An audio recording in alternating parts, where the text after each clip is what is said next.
हमने शहर को दी एक नई पहचान, हम हैं सिंघानिया बिल्डकॉन। भोपाल से बड़ी खबर, 4 आतंकियों को एटीएस ने कोर्ट में पेश किया है। एपी में आतंकियों के नेटवर्क का पता लगा कि एटीएस बांग्लादेश के प्रतिबंधित संगठन के हैं चारों आतंकी। जमाते मुजाहिदीन के सदस्य हैं चारों आतंकी। कल भोपाल से चारों आतंकियों की गिरफ्तारी हुई थी। शकील हमारे साथ में जुड़ चुके हैं। शकील, जानकारी दें। देखिए, कुछ ही मिनट पहले कोर्ट में पेश किया गया है चारों आतंकियों को, और भारी सुरक्षा के बीच यहाँ पर लाया गया और स्पेशल कमांडो के साथ यहाँ मौजूद थे। लगभग 1 दर्जन से ज्यादा स्पेशल कमांडो मौजूद थे जो चारों आतंकियों को लेकर यहाँ पर पहुंचे। और अंदर अब कोर्ट के में यहाँ पर रिमांड मांगी गई है और रिमांड भी ग्रांटेड कोर्ट ने कर दी है। अब एटीएस इनसे पूछताछ करेगी और पूछताछ में इस बात को प्राथमिकता यहाँ पर दी जाएगी कि आखिर कहाँ किस प्रकार से उनका नेटवर्क था, जो सिर पर सेल्स बनाने की बात कर रहे थे, आखिर उसे कहाँ बनाया गया, कितना इन्होंने अपना जो संगठन है वो एक्टिव किया है और आखिर किस वारदात को अंजाम देने के लिए ये बांग्लादेश से यहाँ पहुंचे हुए थे।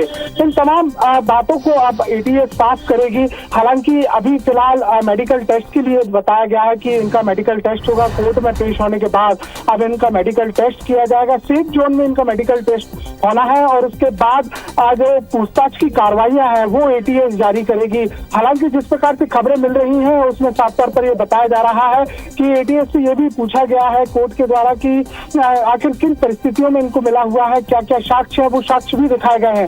ये भी बताया जा रहा है कि जिस प्रकार से एटीएस ने अपनी पूरी कार्यवाही को अंजाम दिया था उसमें कुछ वीडियो भी एटीएस के द्वारा बनाए गए थे। उन तमाम वीडियो को भी दिखाया गया है कोर्ट में और जो जज है उन्होंने इन वीडियो को देखा है और साथ ही साथ जो साक्ष्य उनके पास से मिले, जो ऐसे साहित्य मिले जो इस बात की पुष्टि करते हैं कि इनकी जो भूमिका रही है कहीं ना कहीं संदिग्ध रही है, तो उस पूरी साक्ष्यों को भी कोर्ट ने देखा है। और इसके बाद जो इनकी पूछताछ के लिए जो इनकी ग्रांटेड थी वो फिलहाल कर दी गई है। अभी फिलहाल भारी सुरक्षा के बीच चारों आतंकियों से जिला न्यायालय से ले जाया गया है। अब इनके मेडिकल टेस्ट होने के बाद आगे की कार्रवाई शुरू की जाएगी। जी, बहुत बहुत शुक्रिया आपका शकील जानकारी के लिए।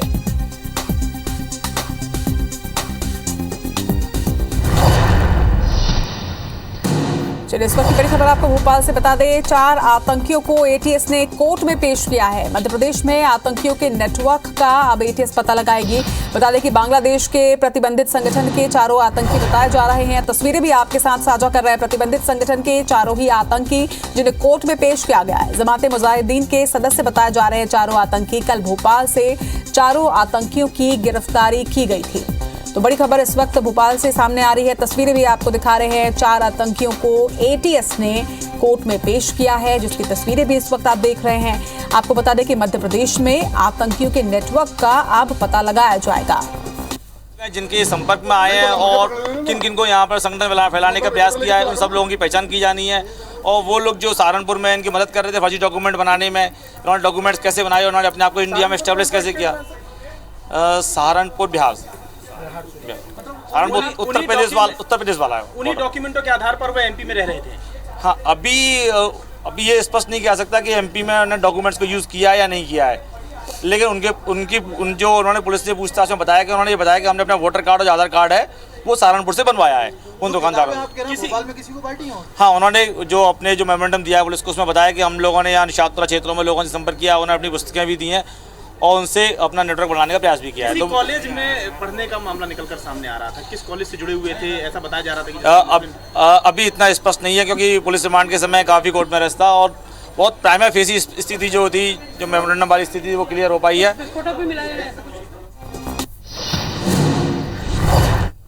अभी उनको 14 दिन का पुलिस रिमांड हम लोगों ने कोर्ट से मांगा था और न्यायालय ने हमारे जो रिक्वेस्ट इसको एक्सेप्ट किया है और उन्होंने 14 दिन के लिए रिमांड पर हमें दिया है। 28 तारीख तक हमने 14 दिन का रिमांड मांगा और कोर्ट ने 14 दिन का रिमांड हमारा एक्सेप्ट किया है। अभी उनको 14 दिन का पुलिस रिमांड हम लोगों ने कोर्ट से मांगा था और न्यायालय ने हमारे जो रिक्वेस्ट इसको एक्सेप्ट किया है और उन्होंने 14 दिन के लिए रिमांड पर हमें दिया है। 28 तारीख तक हमने 14 दिन का रिमांड मांगा और कोर्ट ने 14 दिन का रिमांड हमारा एक्सेप्ट किया है। और इस खबर पर ज्यादा जानकारी के साथ हमारे सहयोगी शकील बिहार हमारे साथ जुड़ रहे हैं। शकील, 4 आतंकियों को एटीएस ने कार्रवाई करते हुए गिरफ्तार किया था और अब उन्हें कोर्ट पे पेश किया गया, क्या कुछ कार्रवाई हुई है? देखिए, उन्हें कोर्ट में पेश किया गया है चारों आतंकियों को और लगभग आधे घंटे से ज्यादा के समय ये पेशी चली है। और पेशी में जिस प्रकार से एटीएस ने रिमांड मांगा था 14 दिन का और वो न्यायालय ने ग्रांटेड कर दिया है। लेकिन अहम खुलासा इस बात का भी यहाँ पर हुआ है कि जिस प्रकार से उन्होंने बयान यहाँ पर दिए हैं उसमें बताया ये जा रहा है, जो बयान अभी फिलहाल सरकारी वकील की ओर से आया है, कि इन्होंने कई जगहों पर अपने जो साहित्य है, जो आतंकी साहित्य है, उसको बांटा हुआ था और इसके अलावा कई लोगों से संपर्क भी किया था। निशातपुरा थाना क्षेत्र में बताया जा रहा है कि कई लोगों से इन्होंने संपर्क किया था और अपनी विचारधारा बताई थी कि आखिर इस विचारधारा से जुड़ना चाहिए। इतना ही नहीं बल्कि इससे संबंधित लिटरेचरों को भी उन्होंने बांटा। अब पुलिस इस बात की तफ्तीश कर रही है, एटीएस इस बात की तफ्तीश करेगी कि आखिर कहां किन किन लोगों से इनका संपर्क हुआ है, किस प्रकार से हुआ है। एक और अहम जानकारी ये निकल कर सामने आ रही है कि जिस प्रकार से मध्य प्रदेश में ये घुसे हुए थे, वो फर्जी डॉक्यूमेंट लेकर घुसे हुए थे। उन्होंने फर्जी आधार कार्ड और फर्जी वोटर आईडी कार्ड बनवाया गया था।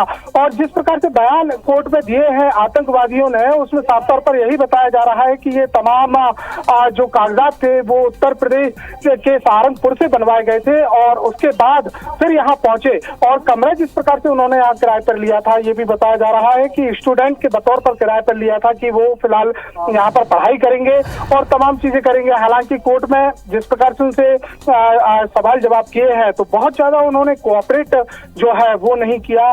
जिस प्रकार से एटीएस भी लगातार उनसे कल पूछताछ कर रही थी, उसमें भी इनका जो सहयोग था वो भी नहीं दे रहे हैं, बयान भी बहुत कम दर्ज करा रहे हैं। काफी सुरक्षा व्यवस्था के बीच लगभग 1 दर्जन से ज्यादा मौजूद थे और उसी के बीच इनको पेश किया गया है। अब आगे की कार्रवाई जिस प्रकार से बताई जा रही है और एटीएस के सूत्रों के हवालों से ये खबर है कि अभी फिलहाल इनका मेडिकल टेस्ट होगा और मेडिकल टेस्ट होने के बाद आगामी कार्रवाई की जाएगी। 14 दिन की रिमांड यहाँ पर मिली हुई है, जिसमें पूरा फोकस इस बात पर होगा कि आखिर इनके तार कहां से कहां तक जुड़े हुए हैं, किस प्रकार से किन संगठनों से इन्होंने कांटेक्ट किया है। क्योंकि संभावना ये भी जताई जा रही है कि न सिर्फ जो अन्य आतंकवादी संगठन जिसमें सिमी का नाम आता है और मुजाहिदीन का नाम आता है, इन तमाम संगठनों से भी इनके कांटेक्ट कहीं ना कहीं रहे हैं। तो ये तमाम बयान जो है अभी फिलहाल अब धीरे धीरे इनकी परतें जो है वो खुलती जा रही है। लेकिन सबसे बड़ी बात यह है कि अभी तक इनका जो पुलिस रिकॉर्ड निकलवाया गया है, चारों आतंकियों का किसी भी प्रकार का कोई जो इनका रिकॉर्ड है वो अभी पुलिस रिकॉर्ड में नहीं मिला है। तो कुल मिलाकर जो अंदेशा लगाया जा रहा था कि इन्होंने अपनी जो नाम है वो चेंज कराए और इसके अलावा फर्जी दस्तावेज और फर्जी नाम के आधार पर यहाँ पर रह रहे थे और लगभग 100 लोगों से ज्यादा से इनका कांटेक्ट बताया जा रहा है राजधानी भोपाल, सिर्फ राजधानी भोपाल में। तो ये तमाम बातें हैं जो अब कड़ियां जो है वो धीरे धीरे खुलेंगी। हालांकि उत्तर प्रदेश का नाम सामने आया है और उत्तर प्रदेश में भी अब एटीएस जो है वो सक्रिय यहाँ पर होगी। हालांकि जिस प्रकार से सुबह की जो सूचना थी उसमें यह भी बताया गया था कि जिस प्रकार से कल जो बयान दिए गए हैं उन बयानों के आधार पर अलग अलग शहरों में जो एटीएस का टीम है वो रवानगी हुई है। राजधानी भोपाल के अलावा भी लगभग 4 दल जो है एटीएस के बनाए गए हैं जो अलग अलग शहरों में रवाना हुए हैं। इनमें जो शहरों की जानकारी सामने निकलकर सामने आई उसमें उज्जैन का नाम सामने आ रहा था, दतिया का नाम सामने आ रहा था, बुरहानपुर और खंडवा का नाम सामने आ रहा था और इतना ही नहीं बल्कि श्योपुर का नाम भी सामने आया।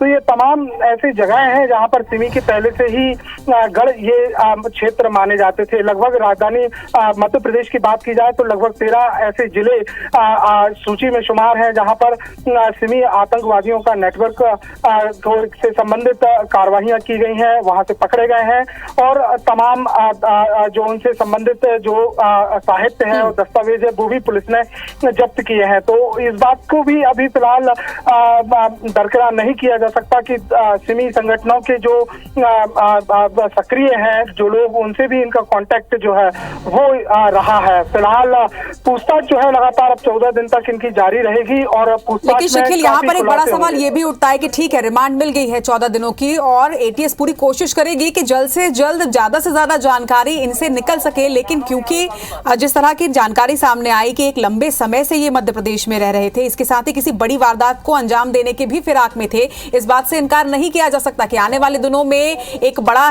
त्योहार आ रहा है, होली का त्योहार है। ऐसे समय में भले ही 4 आतंकी गिरफ्तार कर लिए गए हैं लेकिन इनके कुछ और साथी हों जो प्लान को इस वक्त भी एक्टिव रखे हुए हों, तो इस लिहाज से थोड़ी जल्दी जरूर एटीएस को दिखानी होगी कि जल्द से जल्द जानकारी निकल के आ सके सामने। देखिए, निश्चित तौर पर ये इसमें कोई दोमत नहीं है कि ये एक बड़ी वारदात की फिराक में थे। और इतना ही नहीं बल्कि इन्होंने ये बात पहले ही कबूल ली थी कि स्लीपर सेल्स जो थे वो ये बनाते हैं। और स्लीपर सेल्स को यहाँ समझना होगा कि ये वो लोग होते हैं जो किसी के कहने पर वारदात करते हैं, लेकिन इनका जो आगे की कड़ियों से संबंध होता वो नहीं होता।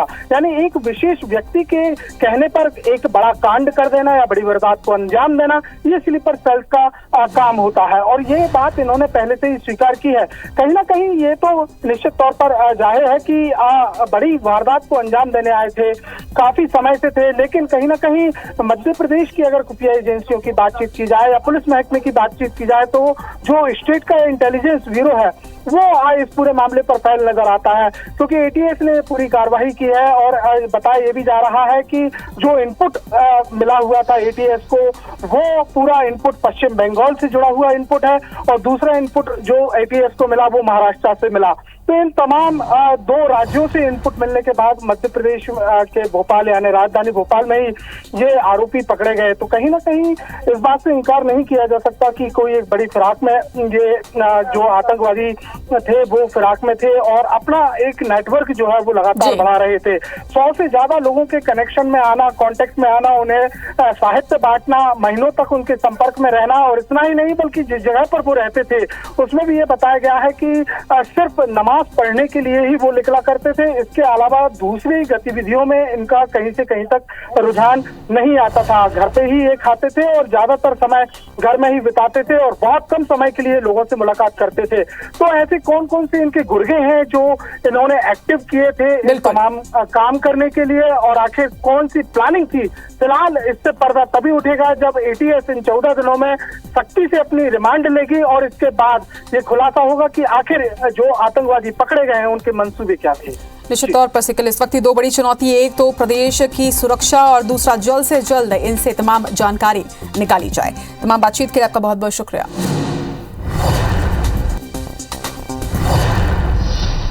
मध्य प्रदेश में आतंकियों के नेटवर्क का पता एटीएस लगाएगी। बांग्लादेश के प्रतिबंधित संगठन के 4 आतंकी बताए गए। ये 4 आतंकी जमात मुजाहिदीन के सदस्य हैं। कल भोपाल से 4 आतंकियों की गिरफ्तारी हुई थी और आज इनको कोर्ट में पेश किया।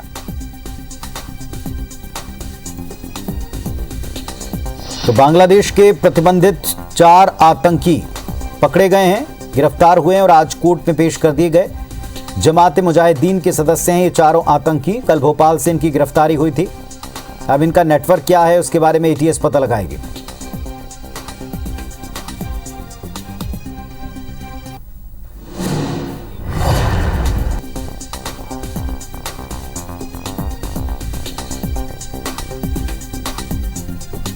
तो मध्य प्रदेश में आतंकियों का नेटवर्क कहां तक फैला है इसके बारे में एटीएस पता लगाएगी। बांग्लादेश के प्रतिबंधित संगठन के 4 आतंकी कल पकड़े गए हैं, जमात मुजाहिदीन के सदस्य हैं।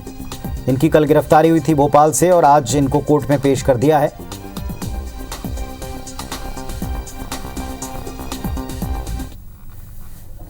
अभी प्राइमरी फेसी 2 बिंदु बहन समझ में आया कि इन लोगों ने सहारनपुर से फर्जी डॉक्यूमेंट तैयार कराए हैं और भोपाल में अपने संगठन को बढ़ाने के लिए उन्होंने लोगों से संपर्क किया है और उन लोगों को जिहादी पुस्तकें भी बांटी हैं। तो वो कौन लोग हैं जिनके संपर्क में आए हैं और किन किन को यहाँ पर संगठन फैलाने का प्रयास किया है, उन सब लोगों की पहचान की जानी है। भोपाल से एटीएस ने जिन 4 आतंकियों को पकड़ा, प्रारंभिक पूछताछ में इनका बांग्लादेशी होना पाया गया है। ये 4 आतंकी प्रतिबंधित संगठन जमात मुजाहिदीन बांग्लादेश के सदस्य हैं। 4 आतंकी गतिविधियों के लिए बेस स्लीपर सेल तैयार कर रहे थे ताकि भविष्य में आतंकी घटनाओं को अंजाम दें। एटीएस डीआईजी के मुताबिक 4 आतंकियों के पास से 1000 पन्नों के दस्तावेज मिले हैं। इन पन्नों में हिंदी के साथ उर्दू, फारसी भाषा में जिहादी मजहबी विवादित साहित्य का जिक्र है। कुछ बैंक अकाउंट्स का पता चला है जिनकी फंडिंग की जांच हो रही। तफ्तीश के लिए एक एसआईटी गठित कर दी गई, टीम इसकी जांच कर रही है। बेस स्लीपर बनाने के लिए आतंकियों ने मध्य प्रदेश के साथ कुछ अन्य राज्यों के लोगों से भी संपर्क किया है या फिर इनका यहीं तक नेटवर्क था। इन सब के मददगार कौन हैं, लोकल स्तर पर कौन इनको मदद दे रहा था, इन सब से पूछताछ करके इसका पता लगाया जाना है। तो एक एसआईटी बनी है जो इसकी जांच करेगी।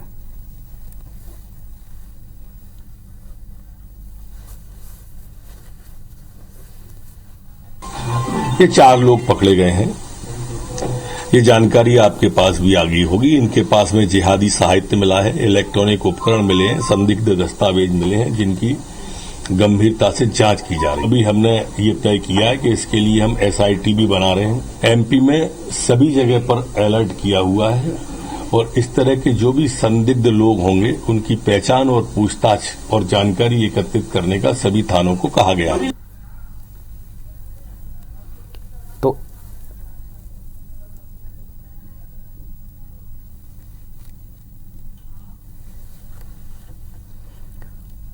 और भोपाल का रुख करते हैं, हमारे सहयोगी सत्येंद्र हमारे साथ में जुड़ गए हैं। सत्येंद्र, 1000 पन्नों का दस्तावेज मिला है, कई सारे संदिग्ध इसमें दस्तावेज हैं जैसा गृह मंत्री बता रहे थे, क्या पता लग पाया इनके बारे में? और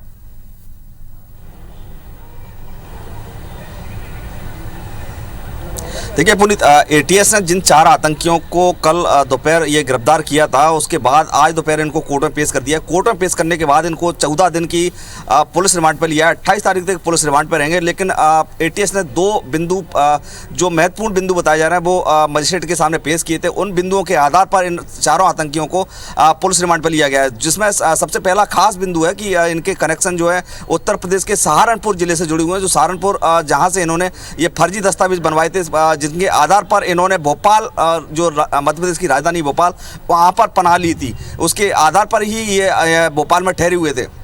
बताते कि इनका जो कनेक्शन है, इन्होंने जो साहित्य, जो जिहादी साहित्य या फिर जो जिहादी सामान्य, जिसके आधार पर ये यहाँ पर बेस स्लीपर सेल बना रहे थे, उसके संपर्क में जो कुछ लोगों को इन्होंने संपर्क में लिया था, जिनके निशातपुरा थाना क्षेत्र में इन्होंने कुछ लोगों को संपर्क में लिया था, उसके प्रमाण भी ATS को मिले हैं। लेकिन इस बात का खुलासा ATS की जाँच के बाद ही हो सकेगा कि इनके मददगार कौन है। जो 1000 पन्नों का जो साहित्य मिला है इनके पास में, ATS उसकी तफ्तीश कर रही है। साथ ही साथ इनके पास में कुछ बैंक अकाउंट भी मिले हैं। उन बैंक अकाउंट में कहां से फंडिंग हो रही थी, कौन इनके मददगार थे, इस बात का खुलासा ATS की जांच के बाद ही हो सकेगा। फिलहाल जो है 4 आरोपियों को ATS ने 14 दिन की पुलिस रिमांड पर लिया है। पुलिस रिमांड के दौरान बड़े खुलासे होने की उम्मीद जताई जा रही है। बताते हैं कि कनेक्शन जो है बांग्लादेश, उत्तर प्रदेश और अन्य राज्यों में भी इनका जुड़ा हुआ है। लेकिन जो मध्य प्रदेश जो है हमेशा ऐसे संदिग्ध गतिविधियों की, आतंकियों की गतिविधियों के लिए हमेशा चर्चा में रहा है। इससे पहले भी जो मध्य प्रदेश के कुछ जिले थे, जैसे खंडवा, उज्जैन और इंदौर, यहाँ पर सिमी की जो कई प्रतिबंधित संगठन यहाँ पर पकड़े गए थे और कई आतंकी भी फिलहाल जेल में बंद हैं। जैसे इनमें सफदर नागौरी है, मास्टरमाइंड सिमी का आतंकी है, जो अभी फिलहाल जेल में बंद है। उसी का ये हिस्सा हो सकता है। ये बताते हैं जमात मुजाहिदीन जो बांग्लादेश का ये संगठन है, ये 5 साल से भारत में बैन है। उसके बावजूद भी ये जो 4 आतंकी हैं, उसके बाद भी ये जो अपना स्लीपर सेल बेस बनाने के लिए अलग अलग राज्यों में सक्रिय हैं। जो दस्तावेज इन्होंने उत्तर प्रदेश के सहारनपुर से बनवाए हैं, ये कहाँ किसने इनको मुहैया करवाए थे, उसके आधार पर ATS की टीम इसके लिए एक SIT गठित की गई है। SIT जो है अलग अलग बिंदुओं पर जांच करेगी। इनमें दस्तावेज हैं जो सहारनपुर से बने थे, बैंक की फंडिंग है, ये साहित्य है जो ये कहाँ लोगों को बांट रहे थे, लोग इनके कहाँ से संपर्क में आ रहे थे, कैसे संपर्क कर रहे थे, इसको लेकर भी पड़ताल कर रही है। लेकिन कल रात जब ATS ने इनके यहाँ जहाँ ये किराए से रह रहे थे, ऐशबाग थाना क्षेत्र के मस्जिद के पास, वहां धावा बोला, तो वहां के स्थानीय रहवासी और पड़ोसी वो भी इस बात को लेकर हैरान में है कि इनको कभी किसी ने बाहर निकलते नहीं देखा। ये सिर्फ नमाज पढ़ने के लिए ही घर से निकलते थे, बाकी समय ये पूरा अपना घर के अंदर ही रहते थे। घर के अंदर ही इन्होंने अपना पूरा जो दस्तावेज तैयार करके रखे हुए थे, या जो साहित्य जिहादी था वो पूरा बना के वहीं कमरे के अंदर ही रखे हुए थे। इन्होंने जो मकान मालिक है नायाब भी, उसको भी बताया था कि हम सिर्फ नमाजी हैं और मदरसे में पढ़ाई कराते हैं। लेकिन जो असलियत है, असलियत का पता जब कॉलोनी वाले और जो रहवासी उनको पता चला तो चौंकाने वाले कई खुलासे हुए। अब इस मामले में अगली जो खुलासे चौंकाने वाले होंगे वो ATS के जांच के बाद ही हो सकेंगे। फिलहाल जो है 4 आरोपी ATS के कब्जे में हैं और पुलिस रिमांड पर हैं। पूछताछ के बाद कुछ अहम खुलासे होने के दावे किए जा रहे हैं। पुनीत, चलिए, बहुत शुक्रिया आपका सत्येंद्र इस पूरी जानकारी के लिए। तो जैसा सत्येंद्र हमको बता रहे थे कि अब रिमांड के दौरान इनसे SIT पूछताछ करेगी और अलग अलग बिंदु तय किए हैं, कौन फंडिंग कर रहा था, कहां तक नेटवर्क फैला है, ये जो सहारनपुर में दस्तावेज बनाए किसने बनाए, इन सब की जांच अलग अलग बिंदुओं पर की जाएगी।